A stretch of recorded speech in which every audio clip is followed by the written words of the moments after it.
you're 25, and this is your first feature film. Yes. Let's talk about the journey first of this film. Okay. And once you finished it, when did you finish it, and how have you proceeded? Because it's very rare to have a feature film. Yeah. And welcome to Lincoln Center. Very, to be shown here is to, if you can make it here, right? It's a huge honor, and I want to thank Maria and all the New Wave members and all of you guys for coming out. It really means a lot to me. But I started off as a child actor, so I was like 10, 11. I was in a few sci-fi movies. I always joke my mom was like a soccer mom, but for auditions and stuff. Yeah. So that was kind of the vibe. And your mom is here, and she's your producer, Chantal. Yeah. And she's up there taking pictures. Yeah. She not only did she produce it, she edited it. She's my first AD. So on the day of shooting. Amazing. Yeah, we had a first AD on set, and it wasn't working on the first day, and my mom has no clue what a first AD even was at the time, and she said, you know what, I'm gonna do it. And when you have someone that loves you working with you, like the possibilities open up so much more. And I know I'm like in a very privileged position to have a mother that is down to help me and work with me. But when someone loves you that much, anything is possible. So that's why we had dogs, fireworks, fire, lake. Everything they say not to do on a first film. She was like, nope, we're gonna do it. Don't worry. That dog was pretty chill. Yeah, it was a chill dog. First time actor too. First time actor. Yeah, so how did you tell him what his motivation was? Honestly, it was the sausage sticks. I think that was his motivation. That would be, with my cat, it's those little tasty treats. Yeah. You can lure them anywhere. Yeah. So then what happened? I started making short. When did you show a rough cut? When did you have a rough cut? Oh, of this film? Mm-hmm. We showed a rough cut at Karlovy Vary Film Festival in the Czech Republic, which is an amazing festival, and it won the award for Best Works in Progress when I was there. So we showed it to 300. What? Yeah. You still hear me? Oh. 300 industry people in a huge room, and everyone shows clips, and then we had to pitch and talk about the film. And honestly, so I want to pause you there and just say, so what is the pitch of the film? Yeah. What was your pitch in Karlov? I can never say it. Karlovy Vary. Yeah. I like to say that I wanted to offer a fresh sensibility to my generation, and to ask the questions of to choose optimism means to choose happiness. And I really think that a lot of art these days is made by and for young people is very cynical and nihilistic, and I think that's totally cool. But I just wanted to make a film that reminds you of what the true nature of being human is, and to kind of go back to these small moments that really make life worth living. And I think that's something that I've always wanted to push, and that's sort of my So your mission is this level of optimism. Yeah, I think it's what we need the most. What you said is that you think of it as punk rock because it's so not what everybody's doing now. Is that why? I think so. I don't know.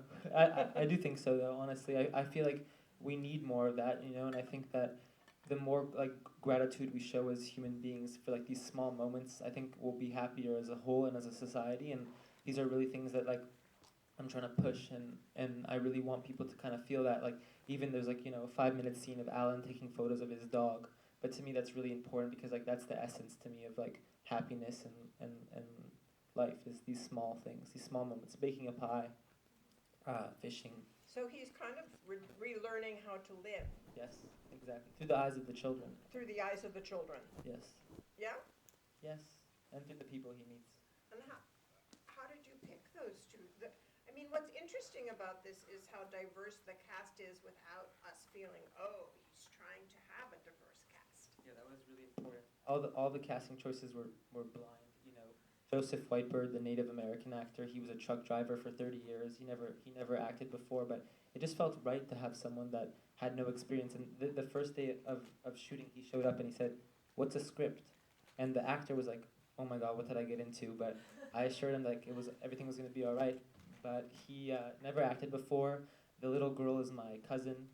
So just picking what felt right, I think, just instinct. Yeah. Fascinating. So you pitched it. You had a rough cut at Karlovy Vary. How about that? Did I get it? Berlin is easier to say, but okay. onward. So you had that moment. Yeah, it was. And then did you feel like you resonated with that audience with this message of hope and optimism in grief? Yeah, I think that award was like a very big like turning point where I felt like finally I was like getting like the acknowledgement of like these like kind of people I looked up to my whole life, like these fancy sales agents and all these like European kind of crowd that's very into film. And it was nice because this is such a Canadian or North American film, so for it to resonate with the jury was all European from Czech Republic, and I think that was like a big point for me, and it made people more interested in the film. And do you describe it as a French Canadian film, or you just say it's a Canadian? No, just a Canadian film. Yeah. And so obviously, if you got that attention, what did that lead to? What was next? So I got invited to the Munich Film Festival, which I showed the film this summer at the Munich International Film Festival. It was an amazing festival. We had like 3 sold out screenings, 200 people like in an IMAX. They're very open to like new filmmakers and new artists. And then 2 days later, I got an email from Werner Herzog's brother saying, my brother is going to email you in 2 days. I can't tell you what it's about. And so 2 days later, I'm like, where's my email? I didn't get an email. And it was in my junk mail, and it says Werner Herzog. And I'm like, oh my God, like what is this going to say? I had no idea what it would say. And he said, Harley, I watched your film twice, and every year I pick one film, and this year I really want to pick your film. I think that you're showing a lot of courage and promise, and I think that I would love to award you if you would accept. And it's like, who wouldn't accept that award, Like, no. He's like, please get back to me as soon as you can if you accept. I thought it was a given, honestly, but Did you? I accepted, yeah.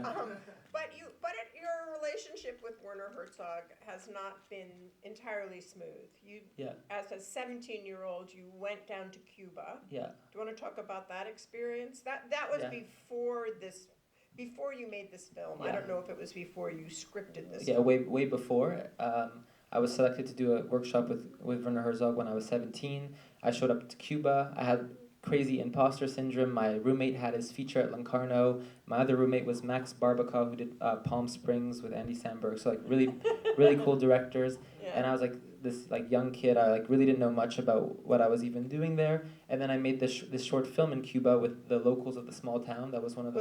So that was the challenge. That was the challenge. The challenge is to make a short film in 5 days with local people. No actors, in Spanish. I don't speak like a Spanish, but in Spanish, with all the locals of this town of 12,000 people called San Antonio de los Baños.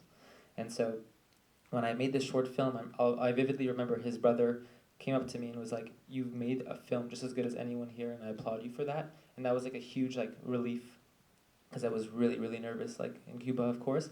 And then I tried to keep in touch with Herzog. I wasn't that savvy, so I had lost contact for 5 years. And during COVID, I figured out his brother's email.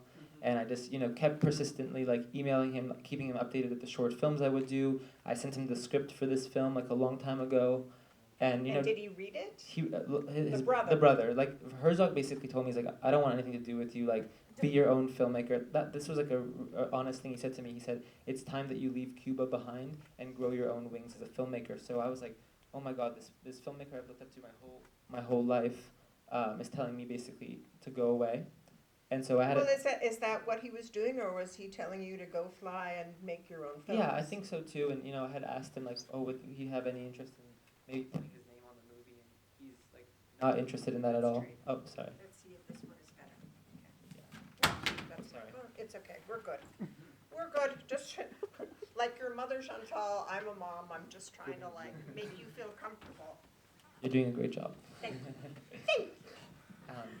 But yeah, he wanted nothing to do with like this whole like kind of Hollywood idea of like putting your name on a movie that didn't matter. So as a producer. Yeah, or anything like that. Exactly. Because there's a lot of people who do that. There is, yeah. Who come in and. Yeah, so that's why even getting the award was like even more crazy, because I really thought like he just wasn't down to like keep it going, And what about his films or his filmmaking have you carried forward?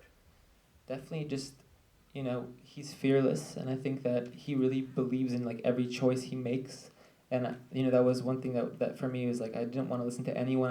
I understood that like I had this perspective and I had to go 1,000% into it, and I couldn't doubt myself. And I think that Werner Herzog is the most like fearless filmmaker probably one of the most fearless filmmakers that ever lived, and of course like just his, I guess his interest in the human condition and what that means, and I mean he's my favorite filmmaker. Yeah. He's your favorite. Which Yeah. movie is your favorite? Aguirre, The Wrath The of Wrath God. of God. Yeah. That's a good one. Yeah, and Stroshek. Intense. And Stroshek. Yeah. I don't know how to pronounce it. Yeah. Stroshek. Yeah. So there you are. You have kind of the imprimatur of Werner Herzog, and yet he's pushing you off into the future. Yes. What happened next? Well, yeah. So with your film. Oh, with the film. After you won an award at Karlovy Vary, and then Yes. And when was that? 2022 last summer, Mm-hmm. and then world premiere was 2024 Munich, right? Like a few months, July, so 6 months ago. And how much did you change it, or how much did you work on it? Not much, just mostly sound stuff and minor tweaks, color stuff.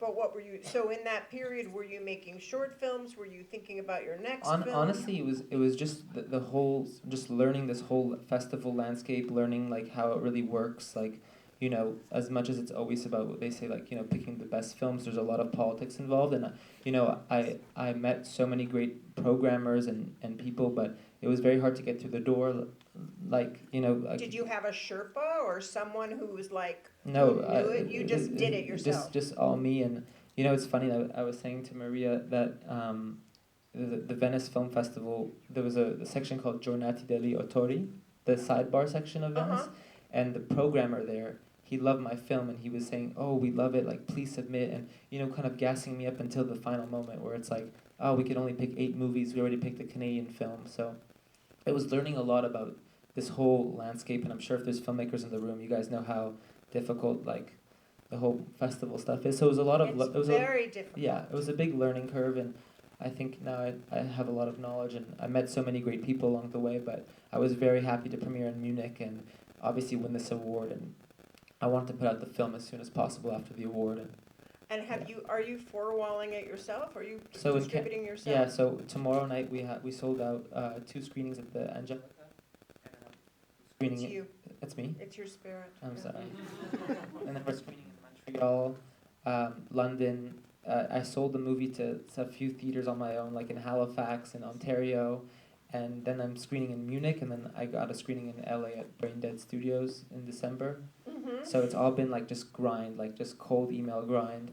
And in Canada and that's interesting to me. Yeah. This cold, you know, anybody who's an artist has to face the cold call, the cold email. Yeah. What was that like? Did you like highs and lows? Yeah, I mean the award obviously opened up so many doors, and I'm really grateful for that. But it's definitely it was very, very difficult to just like, you know, cold email, like reach out. Like I'm basically my own publicist too, so like any article that has come out this week has been like all me just like grinding, like writing to the editors, like just pitching myself, and like I think anything that I could like tell any like artist is just like, don't be afraid to just like do it yourself. Like no one's gonna give you anything. Like you just gotta take it in your own hands, and like that's what I learned, and I've had like great success like now with like people answering, being interested, and just doing things that way. And part of that is that protects your ability to do the art you want to do. Yeah. Right.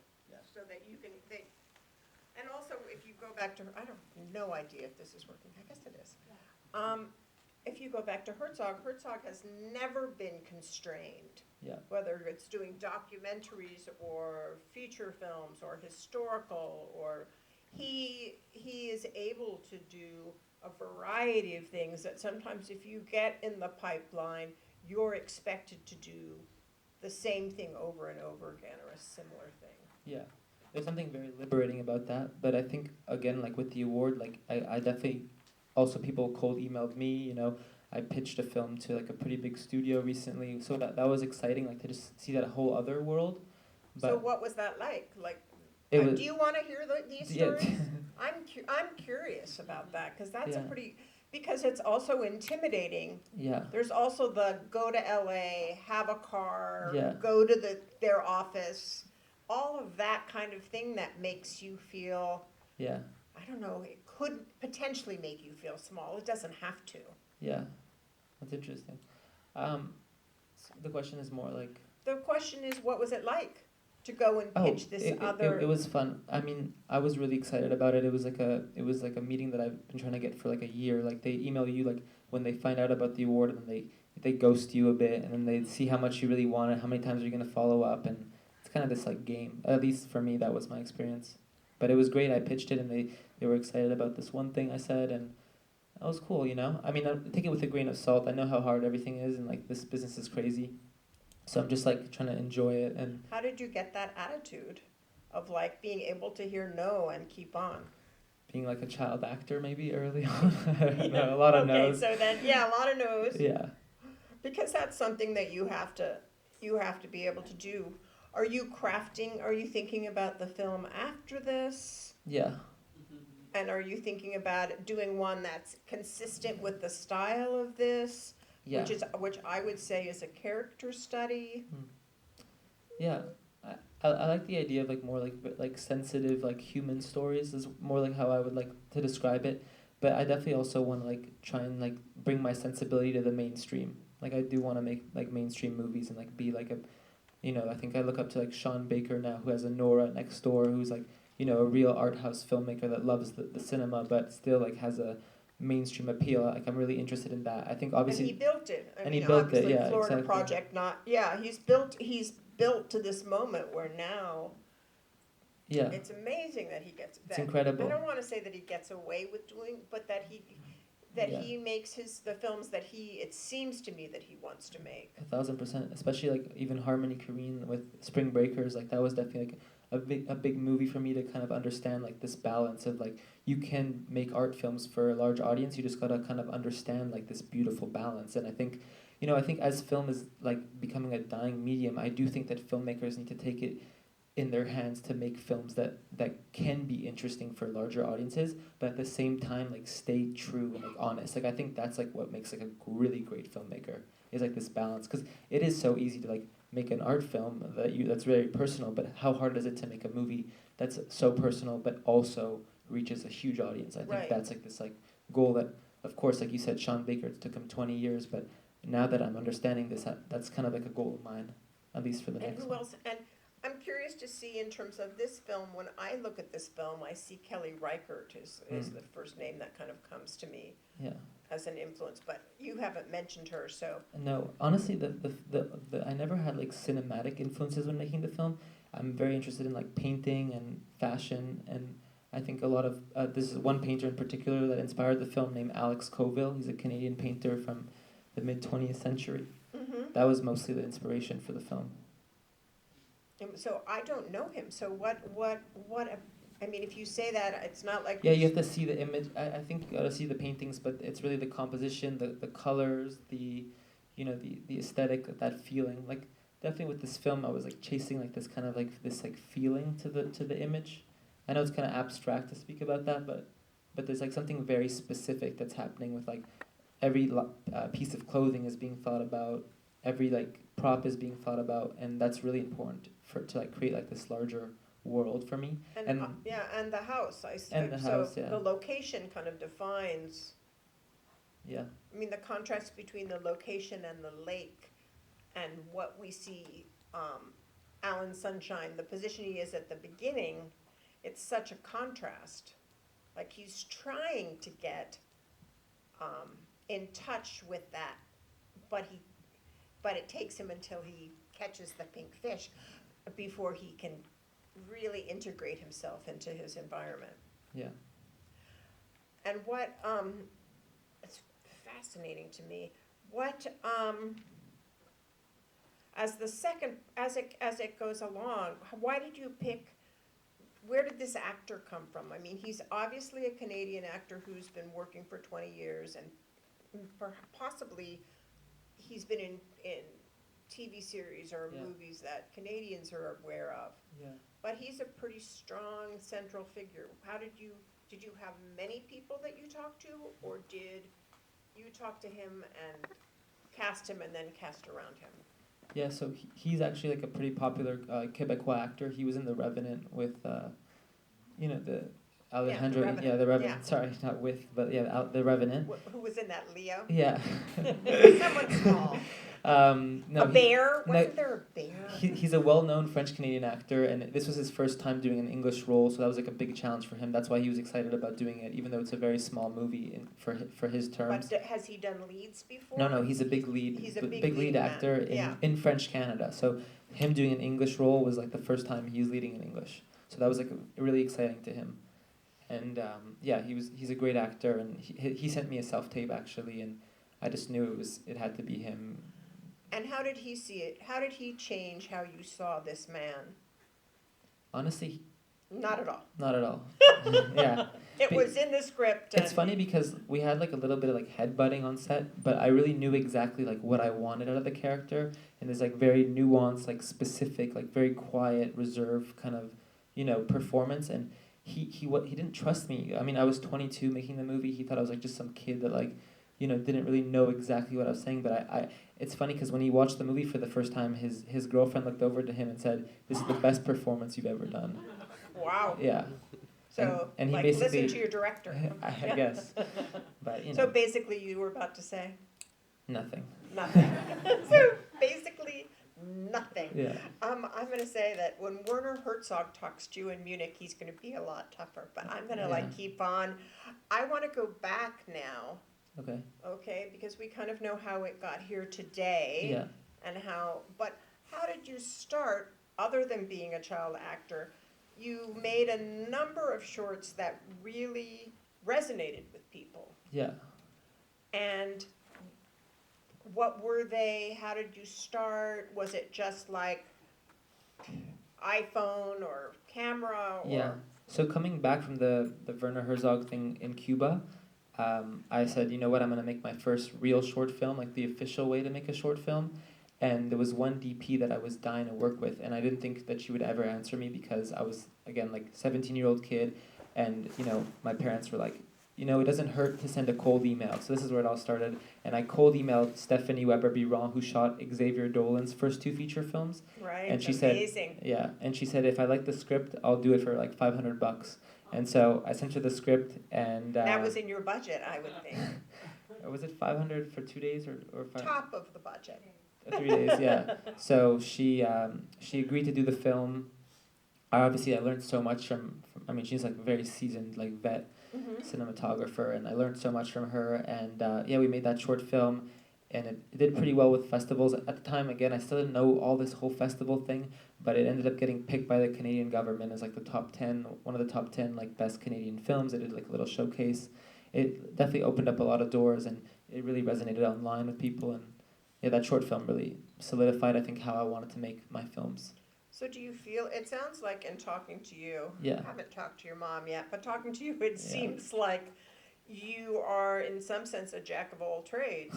You are able to direct. You started as an actor, but you also recognize that you can't just sit back and direct, that you have to be your own PR person. Yeah. And those are different skills. How do you balance them? I think I learned from like being like in 2024, like it's not enough to just be good at one thing. You kind of got to do it all on your own. And like I said, like, things are getting harder. I mean, independent film is harder than ever. And it's like, if you don't want it more than anyone else in the room, then like you're not going to get it. Like you have to be so hungry. Like that's how I am. I literally like breathe and sleep and like eat, like thinking about like my emails, like and like getting to what I want to do. And like, I know it sounds kind of crazy, but I feel like that's like the way I was able to get this movie done too, is just like nonstop, like emailing, like not taking no for an answer, basically. Wow. And where do you think, other than Chantal, where do you think you got that in your nature? I mean, that's a pretty amazing trait. It's like that Lady Gaga song, Born This Way. No, I'm just kidding. I'm joking. I don't know what to say. Well, speaking, yeah. I can't speak to that. Yeah. But speaking of Lady Gaga, as we are, let's talk about the music, which is key to this. Yeah. When did you know he was going to be a music producer? When did you know the kind of music you were going to use? Yeah. How did that evolve? From the beginning, this artist Ethan Rose that I worked with, I remember, again, like this was like a high school thing. I know I'm like sounding like I'm dating myself, but like in high school I was listening to this one album called Ceiling Songs by Ethan Rose, and I just like listened to it on repeat, and it was like one of the only like albums I've ever like fully felt moved by. Like those two albums, like Kanye West's Yeezus and Ceiling Songs by Ethan Rose. So I knew I had to work with this guy, and I sent him a cold email.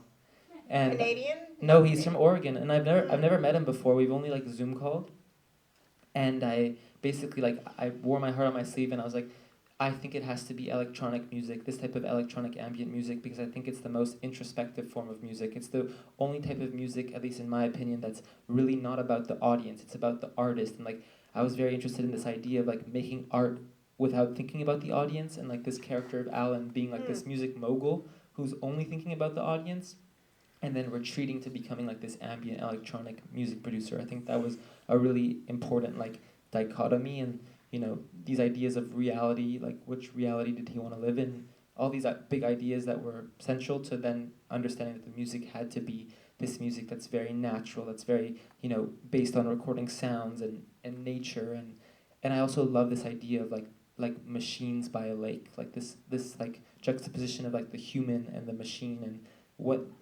like the art that comes out of that. And there's a lot of like really like big things that I was thinking about. And Ethan, what he loved about the script was exactly that, was Alan's relationship to his music, because we don't see that much, I guess, in, you know, contemporary films, like an artist that's making music for themselves.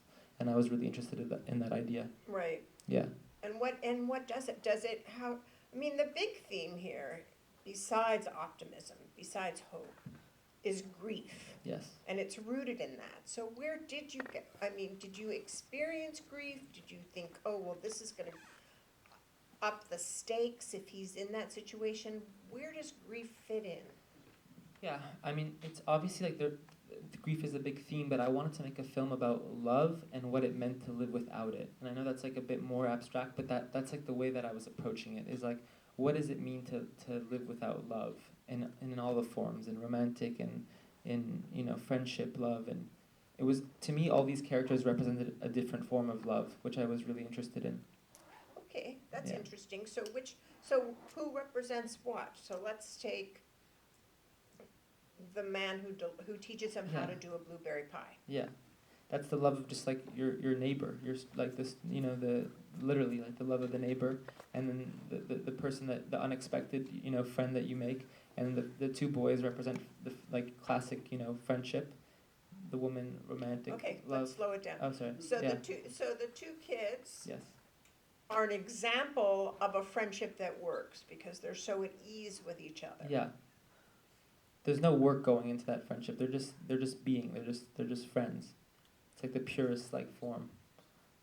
And did you feel? I mean, it's interesting to have, because in this weird time we're in, to have a mature man having a friendship with two boys is kind of like unusual. There's something. But that's exactly the point. So right. like when I was saying this story, you know, everyone's like, oh my God, is this get weird? And it's like I'm trying to ask that, like, why can't we open up ourselves as a society? Like, what could happen from that? And I know that again, it's like so naive in a sense, but that's like really what I wish like we could get to. And it sounds like so like idealist, but it's really like, I think it starts with one film. As like, if that just touched your heart a little bit and made you think about things differently, then I think that it could trickle down. And like that was a big thing, is like in this society especially, like that's the weirdest thing to do, is like an intergenerational friendship.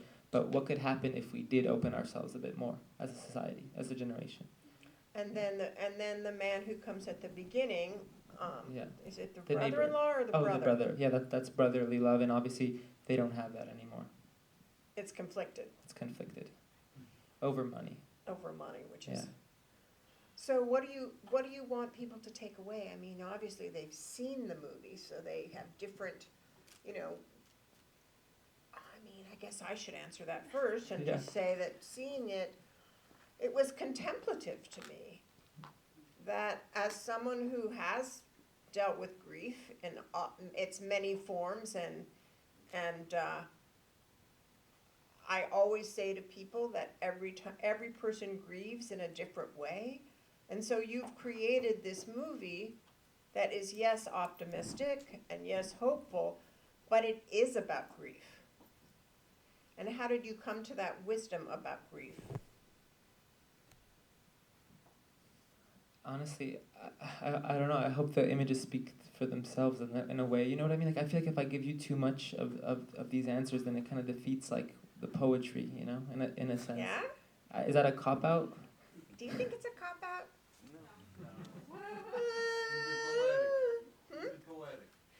It's poetic. It is poetic. I'm just curious why this is, where this came from in you. And I think that's a question that people will ask, whether they do or not. No, for sure. I think Mr. Herzog is going to ask you to dig deep. And so I'm trying, like, Yeah. Why do you think this is urgent? Mm-hmm. Because we need more optimism in life. It's just as simple as that. I think we just need to figure out. We gotta realize that our problems are not as big as they seem. That if we looked out to something new, that there's something there. And I don't know. That's really what I think the film is about. Is just opening up yourself to a new way of looking at life. And now, thank you. I think that, yeah. And maybe I could just add one thing, and Sure, add whatever. I was thinking a lot about reality and like these questions of reality, and like obviously there's like this like little blow up scene, like the Antonioni film when he's taking photos of her. Mm-hmm. There's like a direct reference to that, and that film is a lot about man's reality and what's our questions of our reality. And I think that Alan existed in this reality of success in the modern day, fame, money, the whole shebang. Domination, Exactly. people kissing up to him. Exactly, and then he learns to live this completely new reality. So in a sense, it's like that old life is dying, and in a sense, that's grieving too. Is like he's just finding this new way of living, and that was big for me. Like when I was writing the film, this idea of reality, and there's all these scenes that are happening in the film, like the magic trick, the fish. They're the questions of like, what's real, but that's more up to the viewers, like about your own reality and these ideas. I know that it seems so abstract, but that's what I was thinking about a lot when I was making the film. So I think, in short, you would say it's about reality and rebirth? Yeah, definitely. Rebirth and renewal. Rebirth and renewal. And redemption. And redemption. In the face of tragedy. In the face of tragedy. Beautiful. Okay, I'd like to thank you. Do you have anything else to add I here? would love to hear from the audience if anyone has any questions. Are we Can we in do that? Or it's also my first time showing it in New York, so yeah. Isn't that amazing? Yeah. So exciting. Here. Yeah, in the best place ever. The best place ever. Let's just take one or two questions. This woman was the fastest. So let's take her question. Yeah. Thanks so much for a really beautiful film. I wondered if you could speak to writing a protagonist that is older than you and a generation older than you. If you'll indulge me to say, as an aunt, I have had an experience similar to the, the irresponsibility of letting them shoot off these fireworks. Anyway, that really hit home to me as like a childless person who loves children, letting them do irresponsible things and then getting hurt. Anyway, that I say that as a glimpse, but I'm curious more broadly about writing a protagonist that is a different generation from you and not a younger one that you've lived through in terms of an age, a period of your life that you've lived through, but an older one. Yeah, that's a great question.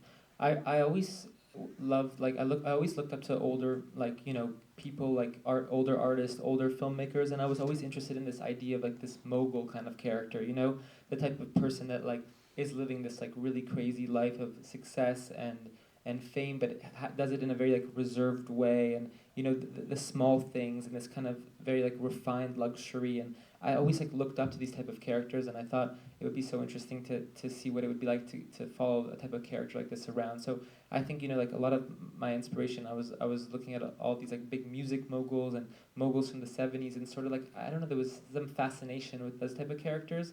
So that's sort of how it followed through. Yeah. Sure, this gentleman here. So Yes, you. the fish. I want to ask about the fish. Was the Okay, fish back to the fish. computer CGI generated?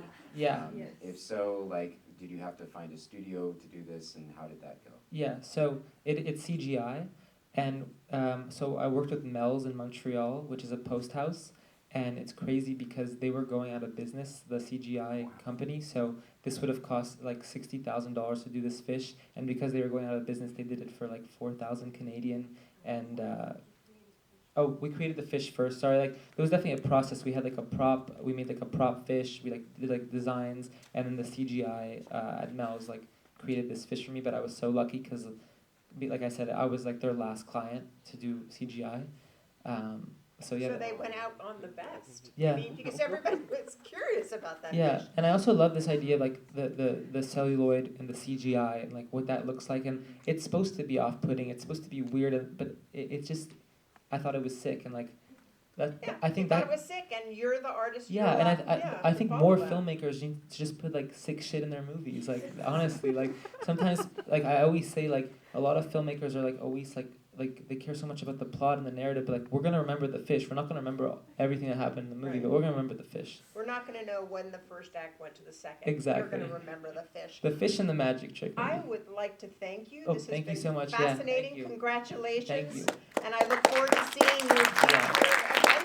Thank you. Thank you guys all for coming. Thank you so much all for coming. Thank you. And please do like tell your friends again, like leave a review. Like it really helps with a small movie like this. It's like a trickle down effect. But thank you guys all so much for your time on a what day are we today? On a Tuesday night. Tuesday. It's a Tuesday. Thank you guys.